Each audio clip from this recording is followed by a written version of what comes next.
Règle générale de nomenclature des molécules qui portent une seule fonction. Premièrement, la chaîne principale est la plus longue qui contient la fonction. Deuxièmement, l'indice attribué au carbone qui porte la fonction est le plus faible possible. Et troisièmement, la nature de la fonction est indiquée par un suffixe après le nom de l'unité structurale fondamentale. Alors prenons le cas de cette molécule. Cette molécule, elle possède une fonction alcool. Le carbone numéro 1 sera le carbone qui porte la fonction OH, celui-là. Alors cette molécule, elle a 4 carbones, donc c'est un butane. Et elle a un méthyle sur le carbone numéro 3. Donc le nom de cette molécule va être le 3-méthylbutane 1-ol. Ou bien on peut dire le 3-méthylbutanol. On peut enlever le 1. Regardons maintenant cette molécule. Alors cette molécule, elle possède une fonction aldéhyde. Alors le numéro 1 sera ce carbone de la fonction aldéhyde. Cette molécule possède 5 carbones dans la chaîne principale, donc c'est un pente. Elle a un méthyle en position 4.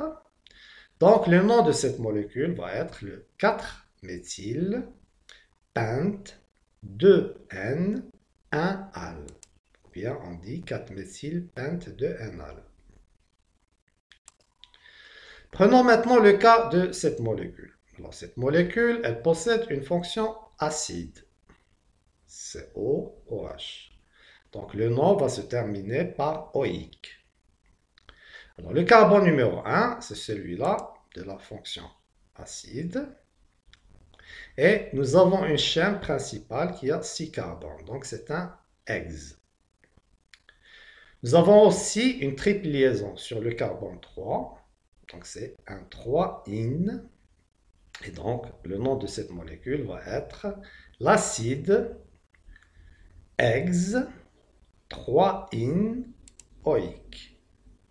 L'acide hex 3-in-oïque. Prenons maintenant le cas de cette molécule. Alors, cette molécule possède une fonction ester, c'est-à-dire un C double liaison O, O, éthyle. Donc, c'est un OAT d'éthyle. Le carbone numéro 1 sera ce carbone-là de la fonction ester. Et nous avons une chaîne principale de 4 carbones, donc c'est un butane. Nous avons un méthyle en position 3. Donc le nom de cette molécule va être le 3-méthylbutanoate de quoi? D'éthyle. 3-méthylbutanoate d'éthyle. Prenons maintenant le cas de cette molécule. Alors, cette molécule possède une fonction amide, CONH2. Alors, le carbone numéro 1 sera le carbone de la fonction amide. Et nous avons une chaîne principale de 4 carbones. Donc, c'est un butane. Nous avons un chlore en position 3. Et donc, le nom de cette molécule va être le 3-chloro-butane-amide. Prenons maintenant le cas de cette molécule. Cette molécule, elle possède une fonction cétone, c'est-à-dire un C double liaison O entre 2 carbones. Alors, le carbone numéro 1 sera porté par ce carbone-là. Donc, la fonction cétone est en position 2. Et on a une double liaison en position 4 et un atome de chlore en position 4. La chaîne principale est composée de 6 carbones, donc c'est un hex. Donc le nom de cette molécule va être le 4-chloro hex 4N2-on. Prenons maintenant le cas de cette molécule. Alors cette molécule possède une fonction nitrile, C triple liaison N. Alors, numéro 1 va être porté par ce carbone de la fonction nitrile. Nous avons une chaîne de 4 carbones, donc c'est un butane. Et nous avons un fluor en position 2. Donc, le nom de cette molécule va être le 2-fluoro-butane nitrile. Maintenant, nous allons voir des exemples de chaînes principales cycliques. Alors, dans ce cas-là, le carbone lié à l'hétéroatome n'est pas numéroté. Alors, prenons le cas de cette molécule. Alors, dans cette molécule, nous avons un cycle avec 6 carbones. Donc, c'est un cyclohexe. Nous avons une fonction acide qui est en dehors du cycle. Donc, ce carbone-là ne va pas être numéroté. C'est ce carbone qui porte la fonction acide qui va être numéroté numéro 1.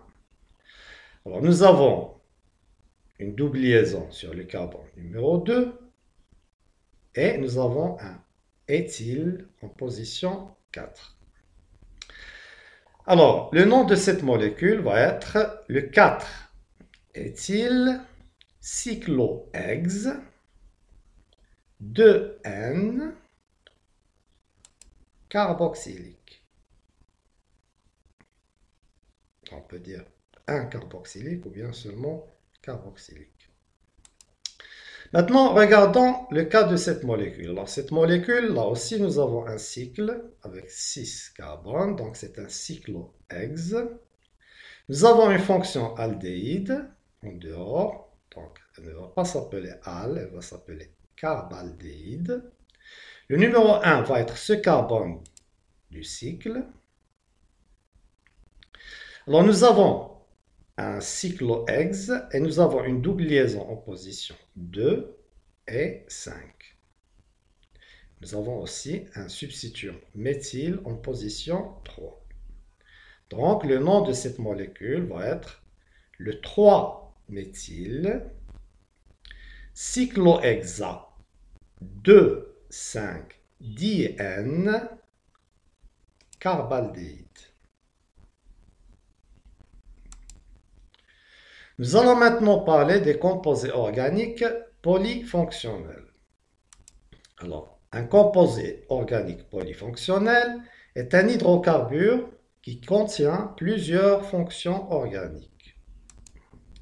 Les fonctions organiques sont classées selon un ordre de priorité. La fonction prioritaire est considérée comme fonction principale.